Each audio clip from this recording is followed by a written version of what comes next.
Hey everyone, it's Randy Moss with Free Spirit Academy, and today I wanted to tell the story of a time, or maybe a couple of times, when I went on a 90-day juice fast. So this was kind of a popular thing at the time. I was really into the raw food scene. If any of you are here because you struggle with orthorexia or obsessive dieting or binge eating disorder, perhaps you were into the raw food scene around the same time I was. And I had heard about all these people going on these long juice fasts. So drinking nothing but juice for 1, 2, 3, 4 months at a time. And, I heard that, and in the back of my mind, I was like, yeah, that sounds really interesting. I'll probably do that someday. This is sort of the lines along which I was thinking.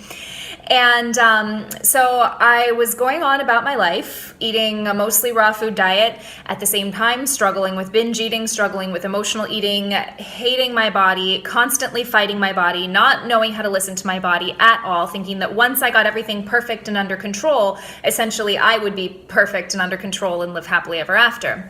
So the juice fast was actually a sort of culmination of that. Now, this might be a bit of a different, if you're scanning the YouTubes for inspirational 90-day juice fast videos, this might be not what you're expecting. So what I was expecting was to get what everybody on the internets got from a 90-day juice fast. So losing all this weight and having magically glowy skin. And in my mind, that equaled happiness, contentment, finally being free, finally feeling free in my skin. Like if I could do the most extreme thing, then I would be as extremely happy as it was possible for a human to be. And it felt very right at the time. There was nothing that felt forced about it. And in hindsight, it took me several years to see this. I do think that my intuition led me to doing this thing, but not at all for the reasons that I thought that it was at the time. So there were a few things that I thought that I would be getting from this fast, and a few things that I got instead that I didn't even know that I was looking for. First of all, I was hoping that doing this juice fast would help repair my relationship with food. And my relationship with food was very pained, and it had been for most of my life. And there's videos, I'll link them below, about how I struggled with binge eating for most of my life. And so I figured, if I can go for 3 months without chewing anything, that will sort of prove that I can live without this crutch of emotional eating. Rather, what I got was a version of myself that was far more obsessed with food, as you can imagine, right? Like you, sitting over here probably with some sanity and perspective, could see why I would be more obsessed with food after 3 months without it. But I was just flabbergasted. I was like, I can't believe I have done this thing, and now all I want to do is sit in the middle of my kitchen floor and eat, which I did a lot of. Interesting story. So when I started the juice fast, I was a flight attendant, and it was coming to the end of my years of doing that, and I knew I was done. And so I left attending flights to work at a raw food cafe, which I was like, this is my dream, this is my passion, I'm doing good in the world. And it ended up exacerbating the obsession and the struggle. And there's nothing inherently about raw foods or eating healthy that means that you are obsessive or disordered. However, I would have put my obsession and my disorder onto whatever I was doing, and it just so happened to be raw foods and juicing. So, partway through there, I started working at this raw food cafe. I was coming home. I was binge eating on coconut oil truffles and whatever I could get my hands on. And what I realized later, and a huge gift that I got from this, was realizing that in order to heal my relationship with food, I had to be engaging with food. Like I actually had to have food in my life. I could not run from food in order to heal my relationship with food. The second thing I was hoping for was that by fasting and removing all of this toxicity from my body, I would magically be more able to remove any emotional toxicity or mental, spiritual toxicity, any of the limiting beliefs that I had, any of the, whatever was in my way of me being fully me, I wanted to dislodge and remove that. Now, while that was a noble and beautiful intention, what actually ended up happening is that, first of all, I spent most of my time buying vegetables, chopping vegetables, juicing vegetables, drinking vegetables, and thinking about food. Like there was really no time left over. I was doing some journaling here or there, but mostly I was focused on not eating and getting through the day.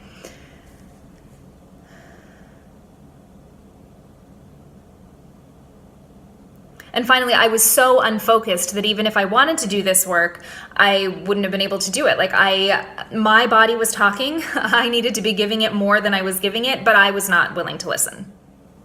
The third thing I wanted, and I mentioned this at the beginning, was to finally have the body of my dreams, the one that I had wanted since I was like 12 years old, and looked in the mirror and realized my body was becoming a woman's body and it was putting on weight, and I started struggling even more with binge eating. I wanted that perfect bikini body, and also I was getting married later that year and I wanted to look great in my wedding dress. Like all of this I knew. I felt a little funny about it, but not too much. I also was blogging about all of this at the time, like daily blog updates, whatever. And I sort of mentioned that in passing, but mostly it was about my lofty spiritual quest. So halfway through the juice fast, I decided it's a good idea to buy my wedding dress. It was not a good idea. I did lose some weight, but even at the end of 90 days on nothing but juice, I was still unhappy in my body. I actually was heavier than I am right now at the end of 3 months on juice, and I think my body was holding on to a lot. Not a lot. It was holding on to more than I would have expected for a lot of reasons, emotional and physical. So it was a giant battle then, from the end of the juice fast to my wedding, to stay a size that would keep me in that wedding dress. And my poor fiance at the time, let me tell you what, I don't know if she knew what to do with herself, because it was a mess. I was a mess. It was no good.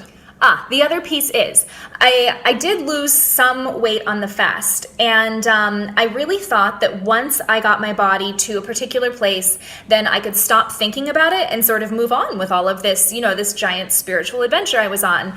And even though I was, at that time, smaller than I had ever been, it still was not enough. It was not enough for me to want to move on and do any deeper work. So I never arrived in the way that I was constantly hoping to arrive. You know how you go on diet after diet and you keep thinking like, at the end of this one, this is going to be it. Or once I get through this self-help book, this is going to be it. And then I'll be fixed and I'll be done and I can get on with life and I'll finally be happy.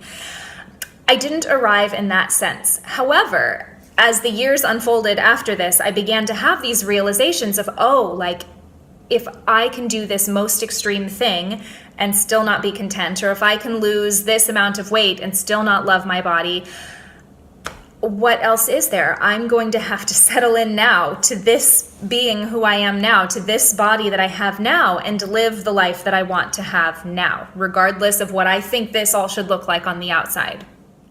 And in doing that, I finally got a sense of arrival. Once I accepted this skin and everything that was inside this skin, it was like, oh, well, this is what I've been looking for. I'm here. I did it. And then it wasn't like I got apathetic and was like, well, then I don't really need to take care of myself or whatever. I'm just going to binge on chips and sit in front of the TV. It was literally the opposite. It was like, oh my God, I'm amazing. Now what adventures can I have? Now what ways can I grow? Now what ways can I go out and express myself? Because you become so much more expressive and creative when you're all right with all this.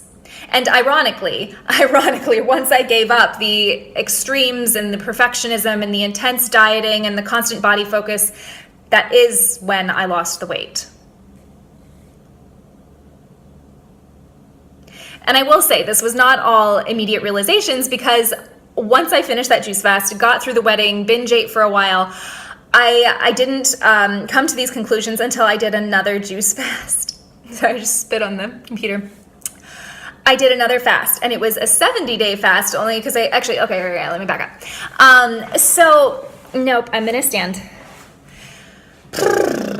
A few months later, I was like, well, okay, something is still off. I need to do another fast. So it was January of the next year, freezing cold, and I decided I think I'm going to do another 90-day fast. And this time there was no feeling of rightness about it. There was a feeling of, I need to fix this. I just need to do this thing. So I sort of forced and pushed, and it was not a smooth ride.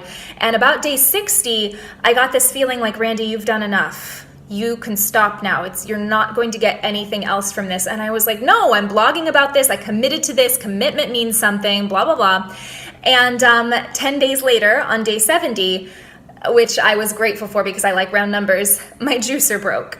And I was like, fine, fine, fine. I think I laughed out loud in my kitchen by myself.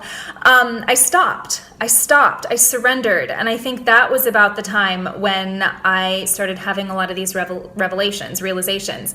That was the time when I gave up my diet rules and started learning how to listen to my body. When I gave up my body perfectionism and sort of just figured out, well, what's my body going to do when I actually start listening to it? So sometimes it takes us a lot of times to learn the lessons that we need to learn. But my encouragement for you on this is, if you feel like there is going to be a thing, or when you get to a certain weight, or when you read the right book, or when you finally commit to this thing or that thing, or you get through the diet or whatever it is, then you're going to be happy, then you're going to be content, then you're going to be free. I would really encourage you to put all of that aside. Put aside the self-help books, put aside the diet books, put aside anything that feels like a should. Please put aside anything that feels like a should, and just settle in. Settle in. See how much compassion you can have for yourself as you are right now.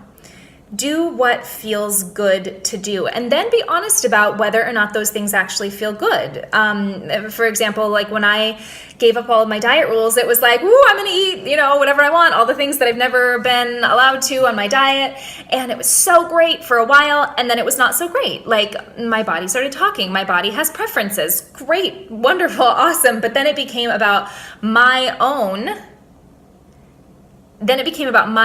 internal guidance, and my body being my guide, and my own intuition being my guide. And teachers and books and all of these things are great and wonderful, but we have to run them by our own system. And if it doesn't feel right, rather than seeing yourself as a potential before and after story where growth goes like, I start here and I end here, like before, after, start, finish, black, white, right, wrong, think of it more just like, how much can I expand into who I already am? How much love can I give who I already am? Instead of thinking of yourself as a before and after story, or a potential before and after story where once you get to the after, you will be happily ever after, settle into where you're at.